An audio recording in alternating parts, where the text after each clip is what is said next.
Bonjour tout le monde, ici Marie-Laurence Dubé, professeure de chant, coach vocal et fondatrice de l'école de chant La Voix chantée. Cette semaine, je vous nomme les 5 erreurs les plus fréquentes que l'on fait lorsque l'on pratique notre chant à la maison. Si vous êtes passionné du chant et de la technique vocale, abonnez-vous à ma chaîne tout à fait gratuitement pour recevoir en primeur toutes les nouvelles vidéos. Allez vous chercher du popcorn, ça commence dans un instant.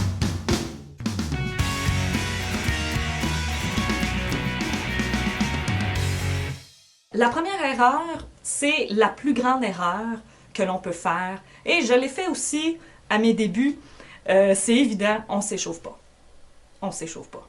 On ne se chauffe pas la voix. Pourquoi? Parce qu'on veut chanter. Et ça, c'est normal. On pense que s'échauffer, c'est une perte de temps. Mais c'est pas une perte de temps.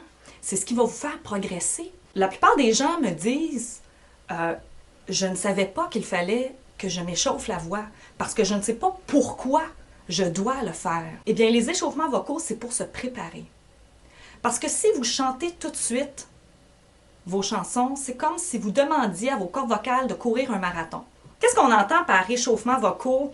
On entend échauffement physique aussi. Les étirements, le stretching. Vous pouvez faire une séance de yoga, une séance d'étirement. Ça fait partie d'une routine vocale. Combien de temps doit-on s'échauffer?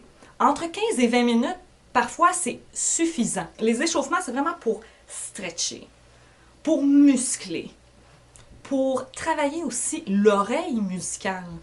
Parce qu'on devient chanteur en aiguisant son oreille aussi, pour la justesse. Parce que l'erreur fréquente, une autre erreur fréquente que l'on fait, c'est justement de ne pas s'écouter. Ce qui m'amène au deuxième point, la justesse. Lorsque vous pratiquez seul à la maison, est-ce que vous savez que vous chantez faux? Certaines parties de votre chanson. L'erreur la plus fréquente que l'on fait concernant la justesse, c'est de remettre à plus tard le bout difficile de la chanson. Je l'ai fait, on le fait tous, on fait comme je vais y revenir plus tard et on y revient jamais. Donc, par exemple, lorsqu'on pratique le refrain d'une chanson, la plupart du temps, c'est la section la plus haute. Donc, parfois, on est flat ou on est sharp. Donc, flat, sharp, flat voulant dire un peu en dessous de la note et sharp, t'es un peu trop haut ou t'es un peu trop haute. Est-ce que vous êtes capable de reconnaître lorsque vous êtes flat et lorsque vous êtes sharp? Et lorsque vous êtes sur le bon pitch? Et ça, vous travaillez votre justesse, votre oreille avec les échauffements, avec les gammes, avec les arpèges, les vocalises, les intervalles. La justesse, c'est quelque chose d'important. C'est pour ça qu'il faut vous enregistrer. Pourquoi? Parce que parfois, on s'entend d'une manière, on pense qu'on est sur le pitch, mais on ne l'est pas du tout. La troisième erreur la plus fréquente, ça a encore un rapport avec la justesse. On parle de tonalité ici. Lorsqu'on choisit des chansons, il est important, je le répète encore une fois, de choisir la bonne tonalité de la chanson. Vous n'êtes pas obligé de garder la tonalité originale parce que ça vous limite aussi. Ça vous limite dans votre répertoire. Vous devez essayer des tonalités, okay? Que ce soit un demi-ton, un ton, 2 tons, c'est le gros max. Okay? 2 tons, là, après on perd la mélodie. Vous n'êtes pas un mauvais chanteur ou une mauvaise chanteuse parce que vous changez la tonalité de la chanson. Au contraire, ça montre que vous savez ce que vous faites. Comment savoir si la tonalité de la chanson nous convient? Parce que parfois, on hésite entre 2 tonalités. La question qu'il faut se poser, c'est est-ce que je suis bien vocalement? Est-ce que je suis à l'aise d'aller atteindre les aigus de cette chanson et les basses de cette chanson? Si vous êtes à l'aise, si votre voix brille, qu'on entend bien votre timbre, vous avez choisi la bonne tonalité. Quatrième erreur, crier au lieu de chanter. Crier, ce n'est pas belter. Apprenez à opter pour une voix mixte plutôt que d'aller crier. Il y a 2 explications pour ça. Premièrement, mauvaise technique, ça c'est sans aucun doute, c'est la première explication. Deuxième explication, c'est trop haut. C'est trop haut pour vous. Arrêtez d'aller chercher une note en haut, là, puis c'est haut, puis le larynx c'est haut, puis la gorge est coincée, puis tout ça c'est tendu, là. Les veines éclatent dans le cou. Il est temps de descendre d'un demi-ton, peut-être.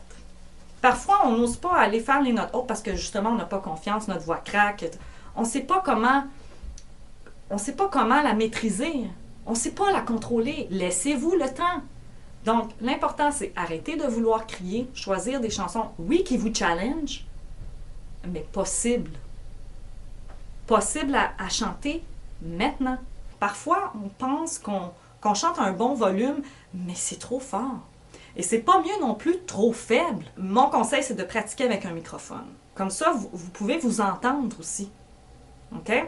Donc, vous pouvez aussi remarquer les erreurs que vous faites. Pratiquer avec un microphone, ça peut aussi vous empêcher de chanter trop fort. Vous avez un microphone, vous n'avez pas besoin d'en mettre une couche de plus. La 5e, et non la moindre, celle de ne pas savoir ses paroles par cœur.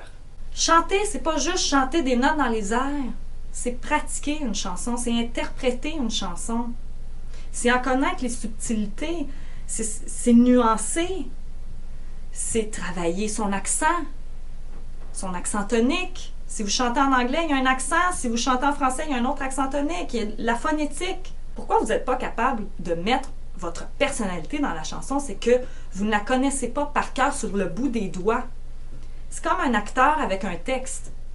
Un acteur ne va pas arriver sur la scène. Excusez, j'ai amené mon texte. C'est la première ce soir, j'ai amené mon texte. Je ne sais pas si vous avez remarqué, mais il y a des choses écrites dessus. Ça doit ressembler à ça, votre feuille. Ayez un outil de travail. C'est bien beau l'ordinateur, chanter avec le karaoké. Pas de problème avec ça. Sauf qu'il vient un moment donné où vous devez arrêter. Vous imprimez vos feuilles, vous faites des barbeaux et vous prenez votre micro et vous y allez à fond. Soyez professionnel. Même si vous ne voulez pas en faire une carrière, soyez professionnel. Apprenez vos paroles par cœur. Voilà, c'est tout pour moi pour cette semaine. J'espère que vous avez apprécié ce vidéo. J'aimerais prendre un moment aussi pour vous dire un un immense merci à tous ceux qui se sont abonnés à ma chaîne et qui s'abonnent à ma chaîne. Lorsque j'ai commencé, j'avais à peine 200 abonnés et maintenant, j'en ai de plus en plus et c'est grâce à vous. Ça me fait vraiment chaud au cœur de voir qu'il y a des gens qui écoutent mes capsules, qui écoutent mes vidéos, qui m'écrivent aussi. Même si je suis occupée, je prends le temps de faire les vidéos parce que je sais qu'il y a des gens qui n'ont pas nécessairement les moyens de se payer des cours de chant ou des coachings à toutes les semaines ou même pas du tout, qu'ils n'ont pas accès à un professeur de chant privé. Donc, j'espère pouvoir vous aider avec ces petites capsules sur YouTube. Donc, voilà, un gros merci. Et on se voit la semaine prochaine. Venez me rejoindre sur Facebook, École de chant, La Voix chantée. Si vous êtes intéressé à suivre des cours de chant, un coaching ou même un bilan vocal avec moi sur Skype, j'enseigne partout dans le monde. Donc, n'hésitez pas à prendre rendez-vous avec moi sur mon site internet écolelavoixchantée.com. Bye bye!